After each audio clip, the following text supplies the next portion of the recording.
இந்த மாந்திரீகத்தில் ஏபல் பில்லி சூனியம் எடுக்கிறது எப்படி? இலவச மாந்திரீக பயிற்சியில் வந்து ஏபல் பில்லி சூனியத்தை எப்படி எடுக்கிறது, எப்படி எடுத்தால் அவங்களுக்கு அந்த ஏபல் பில்லி சூனியத்தால் பாதிக்கப்பட்டு இருக்கிறவங்கள வந்து எப்படி காப்பாற்றுறதுன்றதை வந்து நம்ம தெளிவாக பார்க்கலாம். இதுக்கு என்னென்ன பொருட்கள் தேவைப்படுது, எப்படி செய்யணும், இதை எப்படி செய்து நீங்கள் அவங்களுக்கு உண்டான பிரச்சனையிலேருந்து அவங்கள விடுவிக்கிறது, இல்லை இதை வராமையே தடுக்கிறதுக்கு என்ன வழின்றதை வந்து உங்களுக்கு நான் சொல்கிறேன். இதை நீங்கள் பார்த்து செய்துக்குங்க. இது செய்கிறதுக்கு முன்னாடி இதுக்கு வந்து இந்த நம்ம சொன்ன மாதிரி இந்த ஏபல் பில்லி சூனியத்தை வந்து நீங்கள் எடுக்கிறதுக்கு இலவச மாந்திரிகத்தில் நம்ம போகிறது எப்படின்னு கேட்டிங்கனாக்கா, இந்த பொருளையெல்லாம் சேகரித்து வச்சுக்கிட்டதுக்கு அப்புறம் தான் நீங்கள் அதை போட்டால் நல்லா இருக்குன்றது ஒரு சில விதிமுறை. அது பிரகாரம் நீங்கள் செய்துக்கிட்டு வரலாம். சரிங்களா? அதுக்கு என்னென்ன வாங்கணும், என்னென்ன செய்யணுன்றதை வந்து சொல்கிறேன். வீடியோ கொஞ்சம் நீளமாக இருக்கும், பொறுமையாக பாருங்கள். பொறுமையாக பார்த்தீங்கன்னாக்கா இன்னொரு முறை நீங்கள் பார்த்து செய்ய வேண்டிய அவசியம் இருக்காது. இதை பார்த்து நீங்கள் செய்துக்குங்க. நீங்கள் செய்யும்போது வந்து 4 நட்சத்திரம் சொல்லுவாங்க. அதாவது கேட்டிங்கன்னா ஒரு ஆபத்தான நிலையில் வந்து இருக்கிறவங்களுக்கு 4 நட்சத்திரம் பார்த்துக்கிட்டு இருந்தால் நல்லா இருக்குமா அப்படின்றது ஒரு சில கேள்விகளுக்கு கேட்கலாம். அப்படி கேட்டாலும் பரவாயில்ல. நீங்கள் செய்து கொடுக்குறது வந்து பலிதமாகறதுக்கு ஒரு நாளில் வந்து கேட்டிங்கனாக்கா இந்த அமாவாசை, அதுக்கப்புறம் கேட்டிங்களேனாக்கா அஷ்டமி நாள், அதுக்கப்புறம் பார்த்தீங்கன்னாக்கா பிரதோஷ நாள், இந்த நாட்களில் வந்து நீங்கள் செய்தீங்கன்னாக்கா இந்த மாந்திரீகத்துக்கு வந்து மிகப்பெரிய வலு கிடச்சி உங்களுக்கு வந்து எந்த பிரச்சனையும் சீக்கிரமாக முடியும். செய்கிறதுக்கு உண்டான வழியை நான் சொல்லும்போது அதுக்கு உண்டான வழியிலிருந்து நீங்களும் வந்து சீக்கிரமாக வந்து அது வேலை முடிஞ்சிடணும் அப்படின்றதுக்காகத்தான் இந்த விஷயத்தை நான் உங்களுக்கு சொல்கிறேன். இதை பார்த்து செய்துக்குங்க. சரிங்களா? இது செய்கிறதுக்கு உண்டான வழியை நான் சொல்லி கொடுக்குறேன். இதை பார்த்து செஞ்சுக்கங்க. முதல்ல நீங்கள் வாங்க வேண்டியது பார்த்தீங்கன்னாக்கா மொத்தமே வந்து பார்த்தீங்கன்னாக்கா 7 கலசத்தை வாங்க வேண்டியதாக இருக்கும். 7 மண் கலசம். சின்ன கலசம் வந்து 6 வாங்கணும், பெரிய கலசம் வந்து 1 வாங்க வேண்டியதாக இருக்கும். இது வந்து கேட்டிங்கன்னா என்கிட்ட வந்து குறைஞ்சி பார்த்திங்கன்னா ஒரு 150 கலசத்துக்கு மேலே இருக்கும். அது வாங்கி நான் கட்டி போட்டிருக்கிறதுனால நான் வச்சு உங்களுக்கு ஈஸியாக சொல்லிடுறேன். நீங்கள் வாங்கி செய்கிறது இருந்தால் கொஞ்சம் கஷ்டமாக இருக்கும். ஒரே நிமிஷம் இருங்க.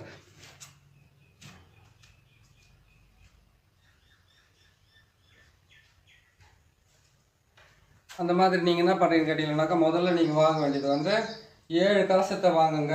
4 மண் பாத்திரத்தை வாங்குங்க. மண் பாத்திரன்றது சாணக்கன்னு சொல்லுவாங்க. அந்த மண் பாத்திரத்தை வாங்கிக்கோங்க. 4 7 வந்து கலசத்தை வாங்கிடுங்க. அந்த 7 கலசத்தில் என்ன பண்ணுங்க, பெரிய கலசத்தில் வந்து ஏவல் பில்லி சூனியத்தால் பாதிக்கப்பட்டு இருக்கிறவங்களுடைய காலடி மண், வீட்டோட மண், அதுக்கப்புறம் கேட்டிங்களேனாக்கா அதுக்கப்புறம் அவங்க வந்து ஒரு இது வச்சுக்கிட்டு இருக்காங்க, என்னது ஒரு தொழில் ஸ்தாபனம் வச்சுக்கிட்டு இருக்காங்க, தொழில் செஞ்சுக்கிட்டு இருக்காங்க, இதெல்லாம் இருந்தால் கூட இதெல்லாம் சேர்த்து நீங்கள் வாங்கிக்கலாம். ஒன்றும் தப்பு கிடையாது. அந்த இடத்துல மண் எடுத்துக்கலாம், அதையும் எடுத்துக்கோங்க. அதுக்கப்புறம் வந்து பார்த்தீங்கன்னாக்கா அவங்களுடைய பழைய துணி இருந்தால் வாங்கிக்கோங்க. பழைய துணியோடு சேர்த்து என்ன பண்ணணும், எட்டினுடைய வேறு இல்லை எட்டினுடைய குச்சி கொஞ்சம் எடுத்துக்கோங்க. ஆடு தின்னாம்பாலை, அதுக்கப்புறம் கேட்டிங்கன்னாக்கா சிறிய நங்கை, பெரிய நங்கை, இந்த மிக ரொம்ப கசப்பான பொருட்களை நீங்கள் வாங்கிக்கிட்டீங்கன்னாக்கா அதில் போட்டு நீங்கள் செய்யறதுக்கு உங்களுக்கு நல்லாயிருக்கும். சரிங்களா? அது மட்டும் இல்லை, இந்த ஏவல் பில்லி சூனியத்தை வந்து நீங்கள் அவங்களுக்கு எடுத்து அவங்கள குணப்படுத்திட்டீங்கன்னாக்கா இந்த 108 மூலிகைன்னு ஒன்று சொல்லியிருக்கேன். அந்த 108 மூலிகையினுடைய பதிவு இதில் நான் போட்டிருக்கேன். அந்த பதிவு மூலிமா பார்த்து தெரிஞ்சுக்கங்க. ஒவ்வொரு பதிவுலையும் வந்து ஒவ்வொன்றும் சொல்லிகிட்டு இருக்க முடியாது. அதனால் வந்து இதை வந்து நான் தெளிவாக உங்களுக்கு சொல்லி கொடுக்குறேன். அந்த பொருட்களை நீங்கள் வாங்கி அந்த வீட்டுக்குள்ளே வந்து சாம்பிராணி புகை வந்து ஒரு 9 நாள், அதாவது கிட்ட 1 வாரம் போடுறது வந்து வழக்கம். அந்த 1 வாரமாக போட சொல்லுங்கள். தீட்டு இல்லாமல் இருந்தாங்கன்னாவே போதுமானது, கரெக்டாக வேலை செஞ்சிடும். சரிங்களா? சரி, இது வந்து எப்படி செய்கிறது, எப்படி பண்ணுறதுன்றதை உங்களுக்கு தெளிவாக நாங்கள் உட்காந்துக்கிட்டு சொல்கிறேன். நீங்கள் பார்த்து தெரிஞ்சுக்கங்க.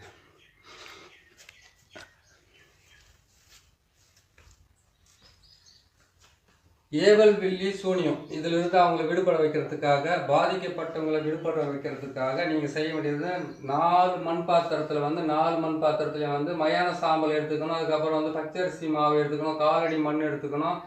அதுக்கப்புறம் கேட்டிங்கன்னாக்கா முச்சந்தி மண்ணெல்லாம் எடுத்துக்கணும்னு ஒரு பதிவு போட்டிருக்கேன். அந்த பதிவை தான் போடுறேன். அந்த பதிவை நீங்கள் உங்களுக்கு தெரியலன்னாவோ உங்களுக்கு கிடைக்கலன்னாவோ நீங்கள் நம்ம எஸ்ஏ மாந்திரிகத்தில் போய்ட்டு நீங்கள் பார்த்தீங்கன்னாக்கா உங்களுக்கு கண்டிப்பாக கிடைக்கும். 210 வீடியோ இருக்குது, பார்த்தே தெரிஞ்சுக்கலாம். இருந்தாலும் உங்களுக்கு நான் தெளிவாக போட வேண்டியதுடைய கடமை நான் போட்டு உங்களுக்கு கொடுக்குறேன். நான் இதை பாருங்கள். இதில் வந்து நான் சொன்ன மாதிரி மயான சாம்பல், 3 வழி முக்கூட்டு வழி மண், அவங்க காலடி மண், வீட்டோட மண், அதுக்கப்புறம் பார்த்தீங்கன்னாக்கா இதுக்கு தேவையான அவங்களுடைய பழைய துணி, வேர்வை துளி பட்ட துணியாக இருக்கணும், அழுக்கு துணியாக தான் இருக்கணும். இதெல்லாம் பல விதிமுறைகள் இருக்குதுல்ல. இதெல்லாம் எடுத்து ஏவல் பில்லி சூனியத்தால் பாதிக்கப்பட்டவங்க நிலைமை எப்படி இருக்குன்னு கேட்டிங்கன்னாக்கா குடும்பத்தில் ஒற்றுமை இருக்காது, பண வருமானம் இருக்காது. பண வருமானம் வந்தாலும் அவங்க கைக்கு பட்ட அடிக்கடிக்கு பார்த்தீங்கன்னா வீட்டில் வந்து ஆடு மாடு கோழி நாய் இதெல்லாம் இருந்துச்சுன்னாக்கா நோய்வாய்ப்பட்டு மரணம் அடைகிறது. அப்படியே அவங்க வீட்டில் வந்து அதாவது ஒரு வாயிலா ஜீவன் இருக்குது வீட்டில் இல்லைன்னாக்கா மனிதர்களை தாக்கத்துக்கு ஆரம்பிக்கும். அடிக்கடிக்கு வண்டி வந்து ஏதாவது பழுதுபடுறது, ஆக்சிடெண்ட் ஆகிறது, ஊரில் இருக்கிறவங்ககிட்ட தேவையில்லாத சண்டைங்க ஆகிறது, வீட்டில் நோய்க்கு படுறது, திடீர் இழப்புகள் ஏற்படுறது, திடீர்னு வந்து ஒரு குடும்பத்தில் வந்து சரிவுகள் ஏற்படுறது, ஆட்கள் வந்து ஒருத்தருக்கு ஒருத்தர் கட்டுப்படாமல் நிற்கிறது, கணவன் மனைவிக்குள்ள ஒற்றுமை இல்லாமல் போகிறது. அதுக்கப்புறம் கேட்டிங்கன்னாக்கா உற்றார் உறவினர்களுக்கு பெரிய பிரச்சனைகள் ஏற்பட்டு கோர்ட்டு கேஸு வழக்கு இதெல்லாம் ஏற்பட்டு அது மூலிமா வந்து ஒருத்தருக்கு ஒருத்தர் பகையாகி இவங்கெல்லாம் வந்து இந்த மாதிரி செய்கிறதுனால இவ்வளோ பெரிய பாதிப்புகள் ஏற்படும். இது வந்து என்ன பண்ண ஏவல் பில்லி சூனியன்றதை வந்து உங்களுக்கு விளக்கமாக சொல்ல பாருங்க.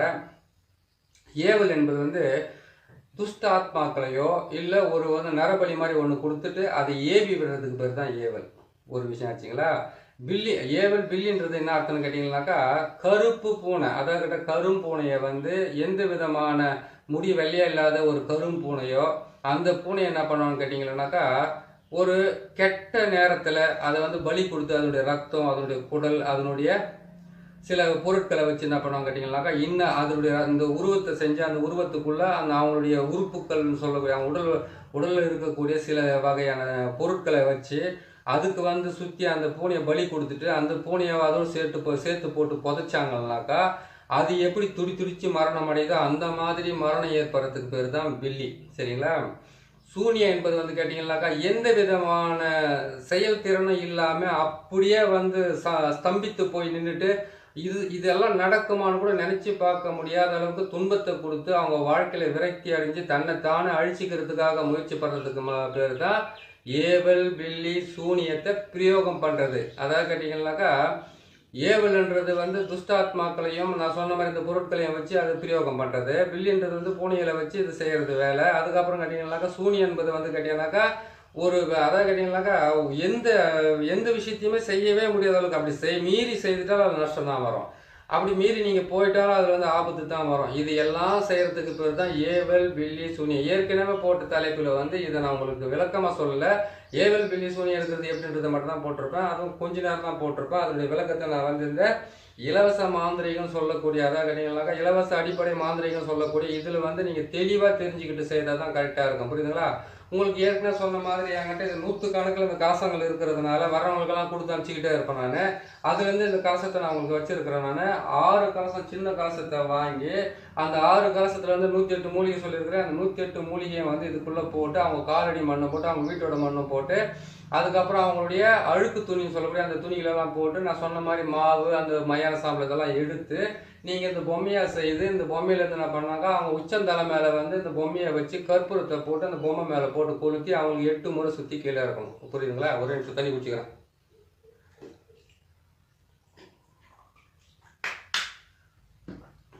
அதுக்கப்புறம் என்ன பண்ண கேட்டீங்கன்னாக்கா சுற்றி இறக்கிறீங்க. ஒரே ஆளுக்கு தான் பாதிப்பு ஏற்பட்டிருக்குமா?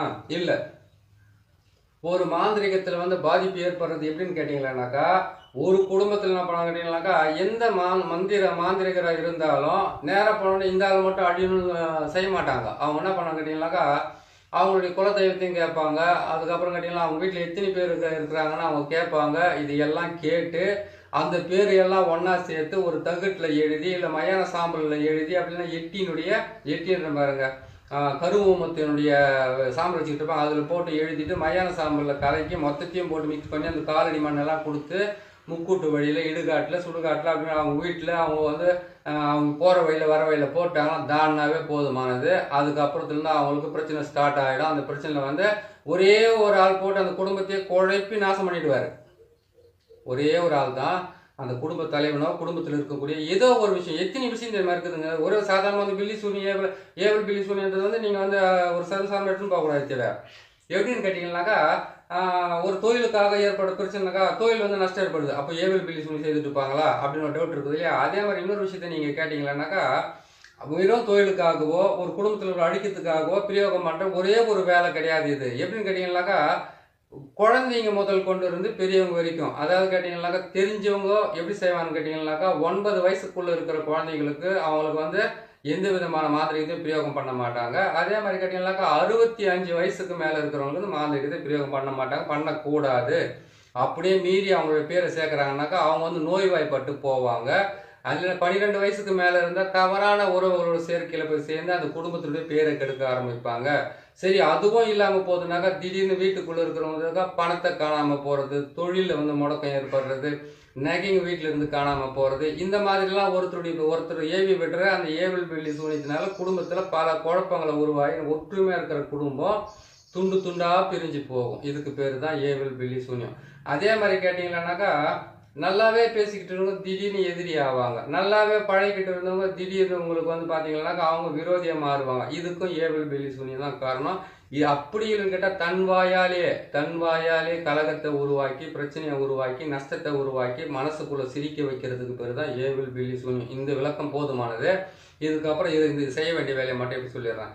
அதே மாதிரி என்ன பண்ணுறேன்னு கேட்டீங்கன்னாக்கா இந்த பொருளை பார்த்துங்க. 12 முட்டை போட்டிருக்கோம். 12 முட்டை, 7 கலசம், ஒரு பெரிய கலசம், 6 சின்ன கலசம், 6 தேங்காயை சுத்தமாக அந்த நாரெல்லாம் எடுத்து சீவிட்டு அதுக்கு மஞ்சள் குங்குமத்தை போட்டு வைக்கணும். அதே மாதிரி பார்த்தீங்கன்னாக்கா எலுமிச்சம்பழத்தை பொறுத்த வரைக்கும் 27 எலுமிச்சம்பழம் எடுத்துக்கணும். நான் இங்கே வச்சிருக்கிறது வந்து 8 எலுமிச்சம்பழம் தான் வச்சிருக்கிறோம். நீங்கள் 27 எலுமிச்சம்பழத்தை எடுத்துக்கலாம். 4 பக்கமும் என்ன பண்ண கேட்டீங்கன்னாக்கா நம்ம சொன்ன அந்த பொருட்களை சேர்த்து நம்ம பாவை செய்கிறீங்களே அந்த பாவையை வந்து கொண்டு வந்து அவங்க தலை மேலே வச்சு நீங்கள் அதை ஏற்றி இறக்குறீங்க. ஒரு ஆளாக இருந்தாலும் நீங்கள் 4 தான் செய்யணும், 4 ஆளாக இருந்தாலும் நீங்கள் 4 தான் செய்யணும், 10 ஆள் ஒரு குடும்பத்தில் இருந்தாலும் அந்த 4 மண் பாத்திரத்தில் தான் அந்த உருவ பொம்மையை செய்து அவங்க தலை மேலே வச்சு ஏற்றி இறக்கி 8 முறை இறக்கி கீழே வச்சுடுங்க. வச்சதுக்கப்புறம் என்ன பண்ணுங்க கேட்டீங்கன்னாக்கா நல்ல கற்பூரம் வந்து சூடம் சொல்கிறாங்க இல்லையா, அந்த பில்லை கற்பூரத்தை வந்து ஒரு 10 பேக்கெட் வாங்கிக்கிங்க. 10 பேக்கெட்டு. இது சொன்னதுக்கு தான் ஒருத்தர் கோபமாக வந்துச்சு. அவங்க கொடுக்குற காசுக்கு வந்து இவ்வளோ பேர் சக்கரத்தை போட்டு சேர்த்துக்கலாமான்னு சொல்லிட்டு அவர் மனஸ்தாபமாக அவரும் மனசு கஷ்டமாகிடுச்சு, எனக்கும் கஷ்டமாகிடுச்சு. ஏன்னு கேட்டாக்கா இருக்கிறத நம்ம சொல்லிக்கிட்டு வரோம், அதை ஒருத்தருக்கு மனசு பேஜாராக இருக்குது. சரி பரவாயில்ல, இருந்தாலும் நம்மளே தவறாக பேசுறதுனால மன்னிப்பு கேட்கறதும் தப்பே கிடையாது. சரிங்களா? அது மாதிரி இருக்கும்போது என்ன பண்ணுன்னு கேட்டிங்கன்னாக்கா இந்த மாதிரி வச்சுட்டு அவங்களுடைய தலையெல்லாம் இறக்கி முடிச்சுட்டு என்ன பண்ணுன்னு கேட்டிங்களானாக்கா இந்த முட்டையெல்லாம் கற்பூரத்தை வந்து சொன்னேன் இல்லையா, ஒரு 10 பில்லை கற்பூரம் பாக்கெட் வாங்கணுன்னு அதை வாங்கிட்டு என்ன பண்ணுங்க அவங்க தலைங்களை சுற்றி, சப்போஸ் ஆளே இல்லை எங்கள் வீட்டில் நான் மட்டும் தான் வருவேன், என் ஒய்ஃப் மட்டும் தான் வருவாங்க, எங்கள் அப்பா அம்மா மட்டும் தான் வருவாங்க, மற்றவங்களாம் ஒற்றுமை இல்லைன்னு கேட்டிங்கனாக்கா அவங்களுடைய ஃபோட்டோ கொண்டு வர சொல்லுங்கள். அவங்க ஃபோட்டோவை அவங்க மடி மேலே வச்சுக்கிட்டு அவங்க தலையை சுற்றும் போது அந்த ஃபோட்டோவே சுற்றி வந்து இந்த மண் பாத்திரத்தில் அந்த பாவை மேலே வைக்க சொல்லுங்கள். வச்சு முடிச்சிட்டிங்களா? வச்சு முடிச்சதுக்கப்புறம் என்ன பண்ணிங்கனாக்கா இந்த முட்டை எல்லாமே எடுத்து அதே மாதிரி சுற்றி அது மேலே வச்சுருங்க. அதே மாதிரி எடுத்து தேங்காயெல்லாம் சுற்றி கீழே வச்சுருங்க. இந்த மண் கலசத்தையெல்லாம் சுற்றி வச்சுருங்க. எல்லாம் 8 முறை தான் சுற்றணும். இன்னொரு முறை விளக்கமாக கேட்காதீங்க. ஏன்னு கேட்டிங்கன்னாக்கா ஒரு முறை விளக்கமாக சொன்னாவே கற்பூரம் மாதிரி கப்புன்னு பிடிச்சிக்குங்க. அப்போ தான் உங்களுக்கு ஈஸியாக இருக்கும். ஏன்னு கேட்டிங்கன்னாக்கா இது வந்து இது நதி மாதிரி ஒரு முடிவே இல்லாத ஓடிக்கிட்டே இருக்கும். நம்ம தான் அதை முடிக்கணும். புரியுதுங்களா? அது மாதிரி செஞ்சுக்கோங்க. அதே மாதிரி வந்து நீங்கள் என்ன பண்ணுறீங்க, தாமரை தகடுன்னு சொல்லக்கூடிய தாமரை தகடு அப்படின்னு கேட்டிங்கன்னாக்கா செம்பு தகடு, அந்த தகடு வாங்கிட்டு வந்து நம்ம போகிற சக்கரத்தில் சிவன் சக்கரம் தான் போடுவாங்க ஏவல் பில்லி சூனியத்துக்கு. இதுக்குள்ளே வந்து சிவன் சக்கரத்துக்கு உள்ளே வந்து சக்கரத்தையும் போட்டு இதெல்லாம் அடக்கணும்னு கேட்டிங்கன்னாக்கா 1 மணி நேரம் வந்து பதிவு. ஏற்கனவே உங்களுக்கு சொன்ன மாதிரி தான் சிவன் சக்கரத்தை முக்கோணத்தை உள்ளே போட்டு மேலே வந்து நாற்கோணத்தை போட்டு முடிச்சிடுங்க. இதுதான் சிவன் சக்கரமும் பிரம்மனுடைய சக்கரம். அந்த சக்கரத்தை போட்டுட்டு உள்ளே வந்து பார்த்தீங்கன்னாக்கா சி என்ற எழுத்தை மட்டும் போடுங்க. அதுக்கப்புறம் ஓம் என்ற எழுத்தை இதுக்குள்ளே போட்டுக்கலாம். நீங்கள் 4 மூலையில் 4 வந்து போட்டுக்கோங்க. இதை மேலே வந்து பார்த்தீங்கன்னா சூலத்தை மட்டும் போட்டுக்கோங்க. உள்ளே இருக்கிற முக்கோணத்துக்கு சூலத்தை போட்டுருங்க. இதுதான் இதுக்குள்ள இருக்காச்சு. நீங்கள் இதை போட்டுட்டீங்க, உள்ளே இருக்கிற சக்கரத்தை மட்டும் போட விட்டீங்களேன்னு சொல்லிட்டு கண்டிப்பாக கேட்க கேட்கணும். ஏன்னா தெளிவாக நீங்கள் கேட்கறது ஒன்றும் தப்பு கிடையாது, கேட்கலாம். அதுக்கு நான் பதில் சொல்லிவிட்டேன் உங்களுக்கு. 4 பக்கம் சூலத்தை போட்டுட்டீங்க. உள்ளே வந்து நீங்கள் முக்கோணத்தை போட்டுட்டீங்க. முக்கோணத்துக்கும் 3 பக்கம் சூலத்தை போட்டுருங்க. உள்ளே சி என்ற எழுத்தை போட்டுருங்க. சி என்ற எழுத்தை போட்டுட்டு என்ன பண்ணிக்கிறீங்கன்னாக்கா அந்த முக்கோணத்தை சுற்றி ஓம் என்ற எழுத்தை போட்டு இந்த பக்கம் ஒரு ஓம், இந்த பக்கம் ஒரு ஓம், இந்த பக்கம் ஒரு ஓம், இந்த பக்கம் ஒரு ஓம் போட்டுருங்க. போட்டிங்களா? இதெல்லாம் செய்து முடிச்சுட்டு உடனே என்ன பண்ணுன்னு கேட்டிங்களானாக்கா அவங்களுக்கு என்ன பண்ணுன்னு கேட்டிங்கன்னா 4 திசையில் 4 பக்கம் பதிக்கணும். ஒவ்வொருத்தருமே வீட்டாண்ட பதிக்க சொல்லுவாங்க. அது அவங்களுடைய விஷயம் வேறு. வீட்டாண்ட பதிக்கிறது நல்லது. ஆனால் வீட்டாண்ட பதிக்கிறது வந்து வெளியில் போனால் நன்மையை கொடுக்காது, வீட்டாண்ட தான் நன்மையை கொடுக்கும். அதனால் நீங்கள் என்ன பண்ணுங்கன்னு கேட்டிங்களானாக்கா நல்லா கேட்டுக்குங்க. இந்த 4 மண் பாத்திரத்தில் செய்த உருவ பொம்மையை வந்து 4 திசையில் பதிச்சிடுங்க. எப்படி கேட்டிங்கனாக்கா கிழக்கு, மேற்கு, வடக்கு, தெற்கு 4 பக்கம் பதிச்சிட்டிங்களா? எது பதிக்கிறீங்க? மண் பாத்திரத்தில் இருக்கிறத வந்து முட்டையெல்லாம் போட்டு அதுலேயே கற்பூரம் போட்டு எரிக்கணும். எரிச்சதுக்கப்புறம் தான் புதைக்கணும். புதைக்கிறது, உடைக்கிறது, எரிக்கிறது, ஜலத்தில் கலக்கிறது, இது 4த்தையுமே செய்கிறது தான் இந்த வேலையை. 4 பக்கம் 4 பேர் நீங்கள் புதைக்கலாம், இந்த முட்டைங்களை எரிக்கலாம், அதுக்கப்புறம் வந்து இது உடைக்கலாம். இது எல்லாம் செய்யறதுக்கு இந்த வேலைங்க இருக்குது. இதுலேயே உங்களுக்கு நான் கலந்து சொல்லி விடுறேன். இதை 4 பக்கம் 4 முட்டைங்களை போட்டு எரிச்சிட்டு, அதாவது நீங்கள் இருக்கிற வீட்டிலேருந்து 1 கிலோமீட்டர் வரைக்கும் தாராளமாக போய் புதைக்கலாம். எந்த பிரச்சனையும் இல்லை, எல்லாம் நல்லபடியாக நடத்துக்க ஆரம்பிக்கும். சரிங்களா? நீங்கள் 4 பக்கம் பதிச்சிட்டீங்க, கிழக்கு மேற்கு. இதுக்கு ஒரு கேள்வி கேட்காதீங்க. கிழக்கு மேற்குனாக்கா நேராக பதிக்கணுமா, சைடாக பதிக்கணுமாங்க, அதெல்லாம் கேட்கக்கூடாது. ஏன்னு கேட்டீங்கன்னாக்கா நேராகவே பதிச்சிக்கோங்க. உங்கள் வீட்டிலேருந்து கணக்கு போட்டுக்குங்க. கிழக்கு, அதுக்கப்புறம் மேற்கு, அதுக்கப்புறம் வடக்கு, அதுக்கப்புறம் தெற்கு. எங்களுக்கு தெற்கு பக்கம் போகிறதுக்கு மட்டும் ஒரு வழி மட்டும் வந்து கேட்டிங்கனாக்கா பொடிப்பாதையாக இருக்குது, கோணையாக இருக்குது. நல்லா மனசுக்குள்ள கஷ்டப்படாதீங்க, நேராகவே பதிக்கலாம். செஞ்சிட்டிங்களா? அதே மாதிரி இதே சக்கரத்தை போட்டு அந்த குடும்பத்தினுடைய பேருங்களை எழுதுறீங்க இல்லையா, அந்த பேருங்களை எழுதிட்டீங்கன்னாக்கா அதுக்கு வந்து வீட்டுக்கு அஷ்டபந்தனமாக கொடுத்தோம்னா ஒரு சின்ன டப்பாலே ஒரு மண் பாத்திரத்தில் இப்போ கலசத்தில் போட்டு வீட்டுக்கு கொடுத்துருங்க, வீட்டில் வச்சுக்கிட்டோம். எதிரிகளோட பேரை வந்து நீங்கள் தகட்டில் எழுதி அதில் வந்து நீங்கள் இந்த சக்கரத்தை போட்டு எதிரிகள் தகட்டை போட்டு நீங்கள் கற்பூரம் போட்டு எரிச்சிங்கன்னாக்கா அதை என்ன பண்ணணும்னு கேட்டிங்கனாக்கா வீட்டுக்கு வெளியில் கொண்டு போயிட்டு இதை வேப்ப மரம், எட்டி மரம், கசப்பான மரத்துங்களை போயிட்டு ஆணியை வச்சு தகுட்டை அடித்து விட்டுடணும். அது அடிச்சிங்கன்னா போதும், எதிரிங்க வந்து ஸ்தம்பித்து போவாங்க. அவங்க வந்து உங்களுக்கு தொல்லைகளை கொடுக்க ஆரம்பிட்டாங்க. அவங்க செய்கிறது மொத்தமாக அவங்க பக்கம் திரும்ப போகிறதுக்கு ஆரம்பிக்கும். 2 வேலை ஆயிடுச்சிங்களா? 3வது வந்து இந்த தேங்காயை வந்து எந்தெந்த இடத்துல 4 இடத்துல சொல்லியிருக்கிறோம். 4 இடத்துல வந்து இதை எரிச்சிட்டு புதைக்கிறீங்க இல்லையா, அந்த இடத்துல என்ன பண்ணுங்க, 1 உடச்சி பலி கொடுத்துங்க. எலுமிச்சை பழத்தை உங்கள் தலையை சுற்றி உடச்சிக்குங்க. உடச்சி முடிச்சதுக்கப்புறமா அதுக்கப்புறமா என்ன பண்ணுங்கன்னா இந்த மண் கலசம் பெருசு இருக்குது பார்த்தீங்களா, அந்த மண் கலசத்தை ஜலத்தில் கலந்து விட்டுருங்க. இது என்ன பண்ணுங்கன்னு கேட்டீங்கன்னாக்கா 6 இருக்குது இந்த சின்ன கலசம். இந்த சின்ன கலசம் 6 இருக்கிற கலசத்தை என்ன பண்ணுறீங்கன்னு கேட்டீங்கன்னாக்கா 1 தண்ணியில் போடுங்க, 1 வந்து முச்சந்தி வயலில் உடைங்க, 1 வந்து என்ன பண்ணுறீங்கன்னு கேட்டீங்கன்னாக்கா எடுத்துகிட்டு போயிட்டு நீங்கள் நெருப்பில் போட்டு எரிங்க, 1 என்ன பண்ணுங்கன்னா புதைச்சி விடுங்க. இன்னும் 2 மிச்சம் இருக்குதுன்னு கேட்டிங்கன்னா அந்த 2 கூட சேர்த்து ஜலத்திலே விடலாம். நீங்கள் ஒன்றும் தப்பு கிடையாது. இந்த மாதிரி நீங்கள் செய்து முடிச்சுக்கலாம். 8 கலசம் கூட வச்சு கட்டலாம். அந்த 8 கலசத்தை வச்சு நீங்கள் போட்டிங்கன்னாக்கா இதை 4 கிழக்கு மேற்கு வடக்கு தெற்கு 4 பக்கம் நீங்கள் புதைக்கிறீங்க. அதுக்கு ஆப்போசிட்டாக நீங்கள் அதை புதைக்க வேண்டியது இருக்குது. அதை நீங்கள் புதைச்சிங்கன்னா உங்களுக்கு சரியாக போயிடும். அதாவது கேட்டிங்கன்னாக்கா ஏற்கனவே போட்ட பதிவில் வந்து அஷ்டபந்தனம் போட்டு நம்மளை காப்பாற்றிக்கிறதுக்காகவும் மற்றவங்களை காப்பாற்றுறதுக்காகவும் ஏவல் பில்லி சூனியத்தை செய்யும்போது வந்து பார்த்தீங்கன்னாக்கா அவங்க கேட்பாங்க கேள்வின்னு கேட்டிங்கன்னாக்கா ஏவல் பில்லி சூனியம் செய்துட்டாங்க, அவங்கள அழிச்சே தீரணும் ஒரு விஷயம். 2வது விஷயம் கேட்டிங்கன்னாக்கா அவங்க எப்போ செய்தாலும் எங்களுக்கு பலிதமாகக்கூடாது, 2வது விஷயம். 3வது கேட்டிங்கன்னாக்கா நாங்கள் இதை மாற்றி செஞ்சுக்கிட்டு தான் இருக்கிறோம். ஆனால் எங்களுக்கு அவங்க திரும்ப செஞ்சுக்கிட்டு இருக்கிறாங்க. அவங்க சக்தியாக இருக்கிறாங்களா இல்லை நீங்கள் சக்தியாக இருக்கிறீங்களா, இதெல்லாம் அவங்க கேட்குற கேள்விங்க. அவங்க ஏற்கனவே அதெல்லாம் நான் அனுபவிச்சிருக்கிறேன். அதாவது கேட்டிங்கன்னாக்கா அவங்க ரொம்ப பலமாக்குறாங்க சாமி, நீங்கள் பலமாலாம் கிடையாது. ஏன்னு கேட்டிங்கன்னாக்கா அவன் அடிக்கடிக்கு செஞ்சுனே இருக்கிறான். அதாவது கேட்டாக்கா இவங்களையும் காப்பாற்றி இவங்க குடும்பத்தையும் காப்பாற்றி இவங்களுக்கு இருக்கிற பிரச்சனையும் காப்பாற்றி செய்தும் கொடுத்துட்டு இந்த மாதிரி ஒரு மனசுக்கு அதை கேட்டாக்கா அவங்க வந்து என்ன தெரியுமா பார்க்கணும், சாமி அவங்க செஞ்சதை வந்து இது வரைக்கும் என்ன காப்பாற்றிருக்கிறீங்க, இது வரைக்கும் நல்லது பண்ணியிருக்கிறீங்க, இன்னும் கொஞ்சம் காப்பாற்று, அந்த வார்த்தைலாம் கேட்க மாட்டாங்க. ஏன்னு கேட்டாக்கா மொத்தத்தில் எதிரியை தூக்கி மேலே நிற்க வச்சுட்டு இவங்க அவங்க காலில் விழுந்துடணும், அந்த மாதிரி பேசுவாங்க. அப்படின்னு கேட்டிங்கன்னா உங்களை போட்டு மிரிச்சிட்டு நம்மளை போட்டு மிரிச்சு எடுத்துட்டு மற்ற சாமியாரை பற்றி பெருமையாக பேசுவாங்க. அது எப்படின்னு கேட்டிங்கன்னாக்கா அவங்களுக்குள்ளே இருக்கக்கூடிய தாழ்வு மனப்பான்மை, அவ்வளோதான். இவ்வளோ பொருளையும் வச்சு நம்ம செய்யலாமான்னு ஒருத்தர் மனசுக்கு கஷ்டமாக கேட்டார். அவருக்கு நான் பேசிட்டேன்னு சொல்லி எனக்கு ரொம்ப நாளாகவே மனசுக்கு வேதனையாக இருந்தது. நானே ஏன்னு கேட்டாக்கா மந்திரத்துக்குள்ள தினம் சொல்கிறதுனால அவங்க குடும்பத்துக்கு ஆபத்து வரக்கூடாதுன்னு சொல்லிட்டு பல வகையில் நம்மளை வேண்டிக்க வேண்டியதாக இருக்குது, புரியுதுங்களா? அதாவது தினம் பேசுகிற வார்த்தைகளால் எங்கேயும் போகாது, நம்மளை தான் சுற்றி வந்துக்கிட்டு இருக்குன்ற மாதிரி அவங்க வந்து ஒரு சின்ன வார்த்தைகளை கேட்டுடுறாங்க. அது நம்மளுக்கு அது வந்து இதுவாக இருக்குது. சரிங்க, அது ஒன்றும் தப்பில் போயிடுச்சு. இப்போ என்ன பண்ணி கேட்டிங்கனாக்கா இந்த மாதிரிலாம் செய்து முடிச்சுட்டு இவங்க வீட்டுக்கு என்ன பண்ணி கேட்டிங்கனாக்கா அவங்களுடைய பேர் அவங்க வம்ச பேரெல்லாம் எழுதி அதுக்குள்ளே வந்து கேட்டிங்களானாக்கா நீங்கள் அந்த சிறிய நங்கை பெரிய நங்கை அதுக்கப்புறம் ஈட்டியலங்குடி அதை போட்டு வீட்டுக்குள்ளே போட்டு ஒரு 41 நாள் 48 நாள் அப்படின்னாக்கா 27 நாள் அப்படி இல்லைனா 21 நாள் அது அத்தி நாளாக தான் அவங்க வீட்டுக்குள்ளே இருக்கணும். அதே மாதிரி 108 மூலிகை இருக்குது இல்லையா, அந்த 108 மூலிகை பவுடர் சேர்த்து நவகிரக சாம்பிராணியை வாங்கிட்டு வந்து அந்த வீட்டுக்குள்ளே புகை போட சொல்லுங்கள், புரியுதுங்களா? அந்த வீட்டுக்குள்ளே புகை போட சொல்லுங்கள். நேராக வந்தோன்னா அவங்க என்ன கேட்பாங்க கேட்டிங்கனாக்கா ஒரே ஒரு தாயத்து நான் போய் கடவுளே பார்த்துட்டு வரணும், இல்லை ஒரே ஒரு மை. இந்த ஊரில் இருக்கிறவங்க மொத்த பேர் என் பின்னாடியே வந்து ரேஷன் கார்டில் நிற்கிற மாதிரி லைனாக நிற்கணும் தான் கேட்பாங்க. நீங்கள் தான் பார்த்து சொல்லணும், அப்படிலாம் லைனில் யாரும் நிற்க மாட்டாங்க. அப்படியெல்லாம் கேட்கறதுலாம் நாட்டில் நடக்காது.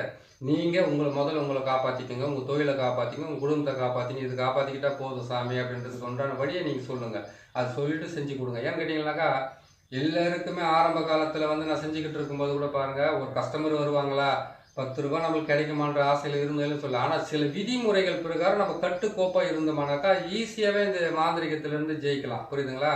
முடியாதுன்ற எதுவுமே இல்லை. என்னன்னு கேட்டிங்கனாக்கா அஷ்டகர்மம் சொல்லக்கூடிய 8ல் வந்து கேட்டிங்கன்னா பிணி பீடை தரித்திரம் கஷ்டம் பில்லி சூனியம் ஏவல், அதுக்கப்புறம் கேட்டிங்கன்னா வசியம், அதுக்கப்புறம் வசிய முறிவு, அதுக்கப்புறம் கேட்டிங்கன்னா இது எல்லாமே சேர்ந்தது தான். எல்லா வேலையும் நம்மளால் செய்ய முடியாது. அதனால ஒரு வேலை எடுத்துக்குங்க. எந்த வேலை கேட்டாக்கா ஏவல் பில்லி சூனியத்தை எடுக்கிறது, இல்லைன்னா பேய் பிசாசை ஓட்டுறது, அப்படி இல்லைன்னு கேட்டிங்கன்னா ஒரு வேலை செஞ்சீங்கன்னாக்கா 8ல் வந்து ஒன்று உங்களுக்கு வந்து பெரிய லெவலில் கை கொடுத்து காப்பாற்றும்.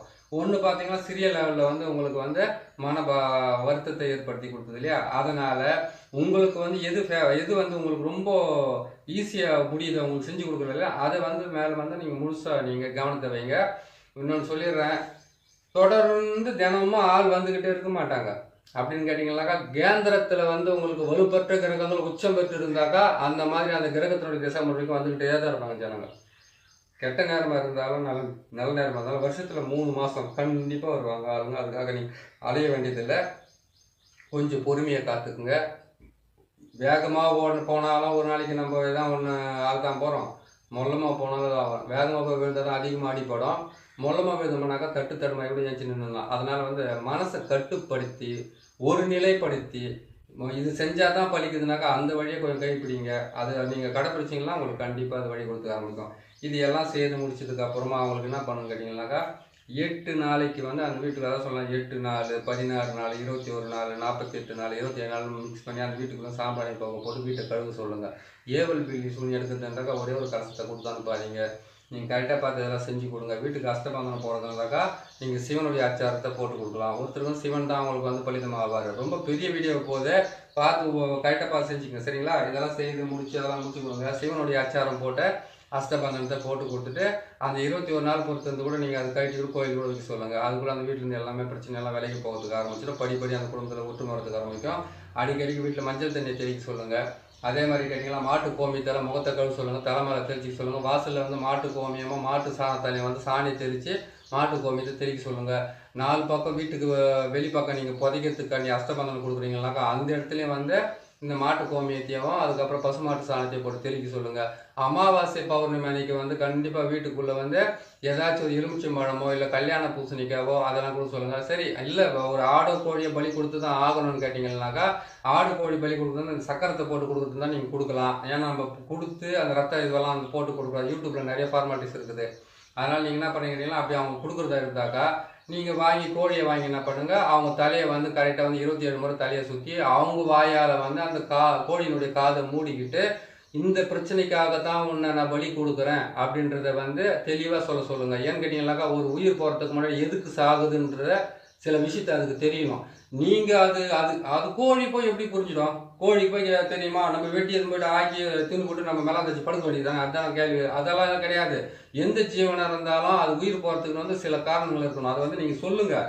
ஏன்னு கேட்டால் காரணமே இல்லாத ஒரு பலியை கொடுக்கக்கூடாது. ஆடை இருந்தால் கூட அது சுத்தமாக குளிக்க வச்சுட்டு அது காது கட்டுவாங்க. அந்த காதான கையை வச்சுன்னு சொல்லிட்டு நான் ஒரு கோயிலுக்குள்ளே போனோன்னா நந்தி சிலை இருந்த உடனே நந்தி சிலை கிட்ட போய் நின்றுக்கிற மாட்டேன். நேரம் வந்து நான் ஒரே ஒரு வருஷத்தில் எல்ஐசி பில்டிங் மாதிரி பில்டிங் கட்டிடணும், ஒரு வருஷத்தில் கார் வாங்கினாலும் தெளிவாக கேட்கறதுக்கு தெரிஞ்சு நம்மளுக்கு இந்த ஆடு கட்டியும் கோழி கட்டியும் சொல்லலாம். ஒன்றும் தப்பே கிடையாது. அதை சொல்லிட்டு என்ன பண்ணுங்க கேட்டிங்கனாக்கா பொறுமையாக கேட்டு அதுங்கிட்ட சொல்லிவிட்டு அதுக்கப்புறம் தலையை வந்து 8 முறை சுற்றலாம். அதை கேட்டால் உயிர் போகிற மாதிரி இருக்குதுன்னா அதுக்கு பலி கொடுக்குறதா இருந்தால் அதை எடுத்துக்கோங்க. இல்லை கல்யாண பூசணிக்காக போதுமானது, இல்லை எலுமிச்சை மழமே போதுமானது செய்து கொடுங்க. கண்டிப்பாக நல்லது நடக்கும். அதான் தான் சொல்கிறேன்னே 8 அஷ்டகர்மம் வந்து செய்து தான் நீங்கள் சாதிக்கணும் அப்படின்னு கேட்டிங்கன்னாக்கா நம்மளுக்கு எந்த விதமான ஆசையும் இல்லாமல் நல்ல துணி கூட கட்டாமல் சுற்றி உக்காந்துக்கணும்.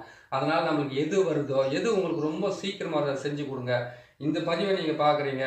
ஒவ்வொரு பதிவுமே வந்து உங்களுக்கு நல்ல பதிவாக தான் போடுவேன். இன்னொரு முறை நீங்கள் ஒரு முறைக்கு 2 முறை இது பார்த்தாலே உங்களுக்கு புரிஞ்சிடும். புரியுதுங்களா? இந்த கலசத்தையும் இந்த முட்டையும் இந்த எலுமிச்சை பழத்தையும் இந்த பூ இந்த பாவை எல்லாம் வந்து கரெக்டாக பார்த்து செய்துக்குங்க. நீங்கள் செய்து உங்கள் மேலே நம்பிக்கை வச்சு நீங்கள் செய்து கொடுத்தாவே எல்லா பலனும் நல்லபடியாக கிடைக்கும். அதையும் மீறி ப்ராப்ளம் வருதுன்னு கேட்டிங்களா இன்னும் நிறைய வீடியோ இருக்குது.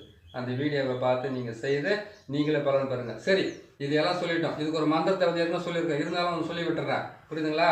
2 மந்திரம் சொல்கிறேன். ஒரு மந்திரத்தை மனசுக்குள்ளே வச்சுங்க, இன்னொரு மந்திரத்தை வந்து நீங்கள் பிரயோகம் பண்ணி பாருங்கள். சரிங்களா? முதல் மந்திரத்தை வந்து இது பிரயோகம் பண்ணுறதுக்கு முன்னாடி கணபதி மந்திரம் தான், ஏற்கனவே சொன்ன மந்திரம் தான். ஓம் கணபதி வருக ஓங்கார கணபதி வருக ரிங் கணபதி வருக வருக ரிங்கார கணபதி வருக ஸ்ரீங் கணபதி வருக ஸ்ரீங்கார கணபதி வருக நான் நினைத்த காரியங்கள் வசி சிவாய நம சிவாய நம ஓம் ரீம் ஸ்ரீம் ஹவ்வம் சப்பும் கங்கனாய கனாய வருக சுவாக. சொல்லிட்டுமா? எலுமிச்சை பழத்தை அப்போ என்ன பண்ணி கேட்டீங்கன்னாக்கா நீங்கள் போட்ட இந்த சக்கரத்துக்கு எலுமிச்சை பழத்தை இது மேலே வச்சு கட் பண்ணி இதுக்கு நீங்கள் நேராக சுற்றி இதுக்கு ஒரு பலி கொடுத்துட்டீங்க, குங்குமத்தை தடவி பலி கொடுத்துட்டீங்க. இன்னொரு மந்திரத்தையும் சொல்லணும். என்ன மந்திரம்? ஓம் பகலமுகி மாய பூஜ்யமான சகல தேவதை மாமா சத்ருகிரீரதே தேவதாக்கு பந்தத் முக்த பந்தா குரு குரு சுவாக வங்சிங் உச்சடையா உச்சடையா இந்த மந்திரத்தை சொல்லிட்டீங்க. இந்த மந்திரத்தை சொன்ன உடனே நீங்கள் செய்திருங்க பாருங்க பாவை. அந்த பாவைக்கு வந்து நீங்கள் பலி கொடுத்ததுக்கு அப்புறம் தான் நீங்கள் இதை பிரயோகமே பண்ணணும். சரிங்களா? சரி, அடுத்தது வந்துட்டு என்ன சொல்கிறீங்க கேட்டிங்கன்னாக்கா இது ஏவில் விடுறீங்களா, ஏவில் முடிக்கிறீங்களா? ஏவில் முடிக்கிறதுனாக்கா மகாமாய மந்திரத்தை தான் சொல்ல வேண்டியதாக இருக்குது. ஏன்னு கேட்டிங்கன்னாக்கா சரி, ஏவில் முறிக்கிறதுக்கு எதுக்கு மகாமாய மந்திரம்னு கேட்டிங்கன்னாக்கா மகாமாய மந்திரன்றது வந்து இதனுடைய அர்த்தம் வந்து இன்னும் பெரிய லெவலில் சொல்ல வேண்டியதாக இருக்கும். அவெல்லாம் சொல்கிறதுக்கு டைமிங்கில் சொல்லி கேட்டுங்க. எந்த ஆணோ ஆடோ மாடோ கோழியோ இல்லை எந்த ஜீவனாக இருந்தாலும் பெண் மூலியமாக தான் அது பூமிக்குள்ளே வெளியில் வருது. பூமிக்குள்ளே வந்து அது வந்து உலகத்தை ஆளுதோ இல்லை இந்த பூமி அதை ஆளுதோன்றது வந்து அடுத்த கட்டத்தில் இருந்தாலும் ஒரு பெண் இல்லாமல் ஒரு குழந்தை பிறக்க போகிறதில்ல இந்த உலகத்தில். இன்னும் ஒரு குடும்பத்துக்கு வாரிசு கிடைக்க போகிறதுல சந்ததியினுடைய பிராப்தி கிடைக்க போகிறதுல எது வந்தாலும் அந்த பெண்ணை வச்சு தான் மாந்திரிகத்தை பிரயோகம் பண்ணணும். அதனால தான் சிவன் சக்திக்கு சொல்லியிருக்கிறாரு. சிவன் செய்யலை, சக்திக்கு சொல்லி தான் இருக்கிறாரு. அடியே பார்வதி மக்களுக்காக வந்து அதை கேட்டீங்கன்னாக்கா வழி தெரியா மக்களுக்கு பாமர மக்களுக்காக வந்து வழி தெரியாமல் இருக்கிறவங்களுக்கு வந்து இதையெல்லாம் சிவன் சொல்லியிருக்கிறாருன்னு நான் சொன்னேன். சிவன் சொன்னதை நான் கேட்டேன், நான் கண்ணால் பார்த்து நான் சொல்லலை. புரியுதுங்களா? அவர் சொல்லியிருக்கிறாரு, அது மூலியமாக நானும் பார்த்து கேட்டிருக்கிறேன், மற்றவங்க சொன்னதை கேட்டிருக்கிறேன். அதுதான் உங்களுக்கு நான் சொல்கிறேன். ஏன்னு கேட்டிங்கன்னாக்கா எதிர்மன கேள்வின்றது நிறைய பேர் கேட்கறதுக்கு ஆரம்பிச்சுருவாங்க. நான் தான் சொல்லி விட்டுறேன். அதனால் நீங்கள் என்ன பண்ணுறேன்னு கேட்டிங்கன்னாக்கா இந்த நம்ம மகமாய மந்திரத்தை நான் சொல்லும்போது அந்த மந்திரத்தை வந்து இதுக்கு சொல்லி நீங்கள் பிரயோகம் படுத்தலாம். புரியுதுங்களா? அதை செஞ்சுங்க. மகமாய மந்திரத்தை சொல்லுறேன். ஓம் மாயி மகாமாயி மாசான காளி உத்தம கிருபாகரி உதிரப்பினது என்னும் உச்சிஷ்ட சண்டாடி எதிரியின் உடலும் உயிரும் ஓசாக உரி உரி மரி மரி மசி மசி சிச்சி மணிமந்திர விஸ்வரூபி ஓம்காரி திருசூலி ஐயம் கிளியும் சப்பம் ஸ்ரீம் ரீம் என்று ஓடிபவன் 5 பஞ்ச போதத்தையும் அடக்கி குடலை பிடிங்குவா பதைக்க துடிக்க ஒரு நொடிக்குள்ள அகர உகர மகர நகர சிகர என்ற இந்த 5 வச்சு குத்தி மாறி இழுத்து கொண்டு ஓடிவா. அப்படி கொள்ளாதே இருந்தால் கோடி ரிஷிகளை கொண்ட கொடும் பாவியாவாய். மங் மங் மங் மங் எங் எங் நங் நங். இதுதான் என்னுடைய மந்திரத்தை. இந்த மந்திரத்தை சொல்லிட்டு இருந்தீங்கன்னாவே உங்களுக்கு எதிரிங்களே வரமாட்டாங்க. இவ்வளோ சிறு பண்ண அவசியமாக இருக்காது. நான் சொல்கிறது எங்கேருந்து கேட்க போகிறீங்க? நான் சொல்கிறது இருந்தால் இன்றைக்கி கேட்கறதுக்கு மட்டும் தான் உங்களுக்கு அது நல்லா இருக்கும். மறுநாளைக்கு இதை விட நல்ல மந்திரம் வந்தாக்கா அந்த மந்திரம் நல்லா இருக்குதுன்னு ஓடுறாங்க தானே எல்லாமே. பாருங்கள், நல்லதை செய்யுங்க, நல்லதை செய்து கொடுங்க, நல்லதை அனுபவிங்க. நான் போகிற சேனல் உங்களுக்கு பிடிச்சிருக்குன்னு நினைக்கிறேன். பிடிச்சிருந்தாக்கா அதை சப்ஸ்கிரைப் பண்ணுங்கள், லைக் பண்ணுங்கள், ஷேர் பண்ணுங்கள். இதையெல்லாம் பார்த்து மக்களுக்கு வந்து நல்லபடியாக செய்து கொடுங்க. நீங்களும் செய்து உங்களை காப்பாற்றிக்குங்க. இன்னொரு நல்ல பதிவில் உங்களை நான் சந்திக்கிறேன். நன்றி, வணக்கம்.